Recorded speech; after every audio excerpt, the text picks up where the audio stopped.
Hello and welcome to this edition of the video market update from Orbix.com. Another shock in the UK at the end of last week, where the election is over and finally we have a hung parliament, despite the fact that the public polls were also pointing to a leading role for the Conservative Party. Yet Scotland seems also to give some chance or another chance for Theresa May, yet it is still the beginning of another chapter in the UK, especially that the Brexit negotiations is a few weeks away.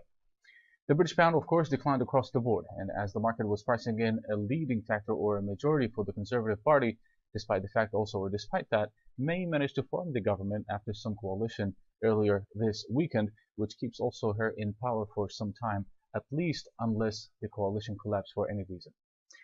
Looking at also the other side of the world, the US dollar also managed to recover slightly some of the losses that happened over the past few weeks, but at the same time, the downtrend is here to stay with no indications of any kind of change anytime soon.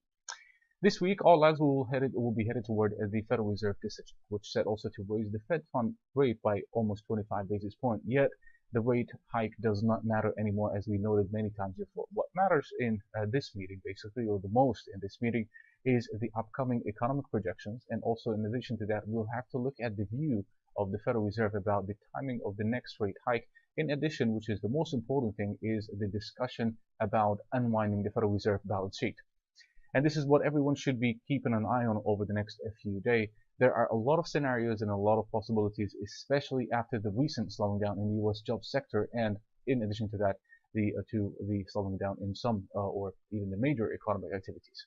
If you're asking, will the Federal Reserve surprise the market with a hold? Yes, this is also a possibility. But at the same time, will the Fed raises the rates? Yes, this is also a possibility, and this is also possible, as I mentioned before. But what matters here is the Federal Reserve language and what's the plan for the upcoming meetings and the possibility to unwind the balance sheet or the bonds that the Federal Reserve is holding since the financial crisis until today. There are also many economic releases ahead of the Federal Reserve decision, including the inflation, retail sales, and the PPI. And the only thing that might put the Federal Reserve away from raising rate would be either a market crash, maybe, or even any significant decline in inflation and the rest of the economic releases ahead of the Federal Reserve decision, which is not the case for the time being, especially at least about the market crash, because we're trading at record high for the past few weeks. There are also some other events which said also to have a notable impact on the market during the week, including the Bank of England, the Swiss National Bank decision, and the Bank of Japan decision. Moreover, there are many US economic releases on Thursday, but again, the Federal Reserve decision is likely to overshadow the rest of the week, trading or the rest of the week. Anyhow, we will publish our daily reports throughout the week to discuss the most important events every day and how it might affect the market. This is it from the fundamental side of the story, and now let's have a look at some economic and some technical charts. Beginning with the US dollar as always, and as we can see here, last week we had a very good rebound, a slight rebound actually above the 97 area, especially after it continued to trade and to hover around the 9680s, 9670s support area on the daily chart for the past few days. And actually we had this this spike at the beginning of the week, 97.23 so far. This has led the technical indicators to rise a little bit, all the way back from heavily oversold to halfway of the stochastic. At the same time, the RSI is still weak at the same time, but however, such move is still possible to show more and more gains in the next few days, especially as the Federal Reserve also is expected to raise the rates in the next few days.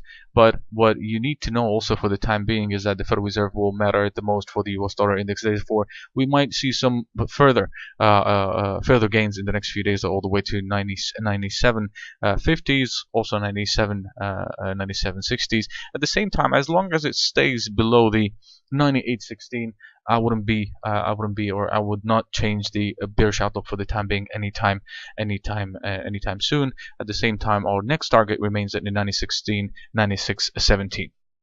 Going into our also next charts, which is starting with the Kiwi and the Aussie, the boring pairs that we've been talking about a long time ago for the past few months now. we are still within the same range, whether on the weekly, on the daily, it is still the same range since almost a year now. It's almost July of 2016 until July 2017, June 2017, until this report is released. But at the same time, we broke above the 50-week moving average for the first time since almost 6 months. This would be a positive indication. At the same time, there is a possibility to retest the 73 area, which is 73. We're talking about 73.05.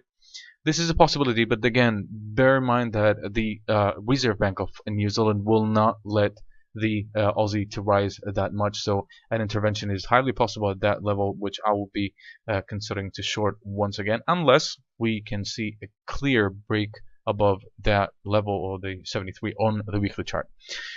The Aussie also continued to trade, but within the same tight range at the same time, which is the 50-week and the 100-week moving average. I have no appetite to trade the Aussie anytime soon for the time being, even with commodities are still looking some sort of a little bit weak. However, it's still a possibility to stay within the same range for the next few days, at least until the Federal Reserve decision. Yet any rise toward the 76 or the 77, I'll be interested to short, at least until we see any weekly break or weekly break above the 77 or the weekly close above that resistance. Going into the euro, reaching all of our targets, the one that we mentioned in the past few days. The 1250s, we were looking also 12.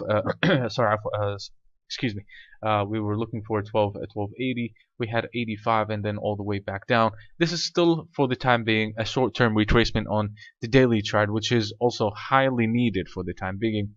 And we can still see some sort of a further declines ahead, but I still believe that such decline is likely to be limited, whether above the 1120s or even below that, around like the 110.90s or 111, which is a trend line here. As long as it stays above that level, I wouldn't be considering any kind of change in the next at least in the next few days. As for the British pound, after the hunk parliament, of course, we broke through the channel all the way back down. The 50-day moving average has gone down already. The 100-day is approaching. At the same time, this is a very important level to watch in the next few days, which is the 126.64. We're below that at the same time. However, we need to see a daily break below that support in order to make sure that this is the breakdown, or this is the clear break below the support, which means that we will be targeting 126.19 and also 125.70s, which also represents at the same time a confluence with the resistance area here and resistance area here and resistance area here. So that will be the next few days, or the next few days targets for the British pound before any kind of retracement. Dollar yen continues to trade within our plan. We were looking at to test the 200-day moving average. Sorry, we broke below that support, and it continues also to trade below that so far. Yesterday, or sorry, on Friday, we had a slight jump above the 200-day moving average. However, it continued to trade lower even also today. This is very important for the time being, because at the same time, this is a failure to break above that resistance, which means that we will continue all the way back down. The first level I'll be looking for the time being, the next target, at least 109.40s and 108 would be the next level to watch.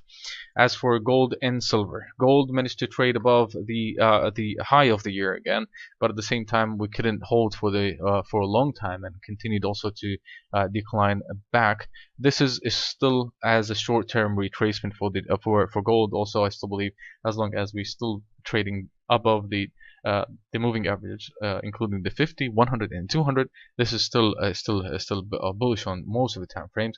For the time being, I would still consider to buy above the 1260s as long as it holds, or even above the trend line, which is around that area at 1240s. That will be the next retracement levels to keep an eye on. Silver didn't prove itself. As I said last week, we needed silver to stay above the entire moving averages. However, it failed. We're back from the 61.8 retracement to the downside. We had the 4 trading sessions in a row all the way to the downside.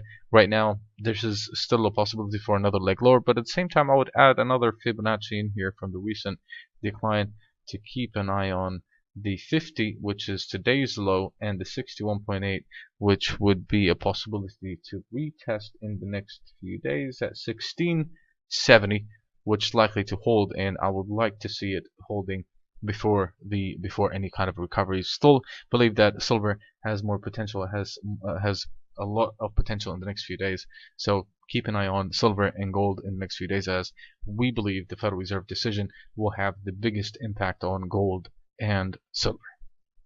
This is it for today. Thank you for watching this week's video, and I'll see you once again next weekend. Have a good one.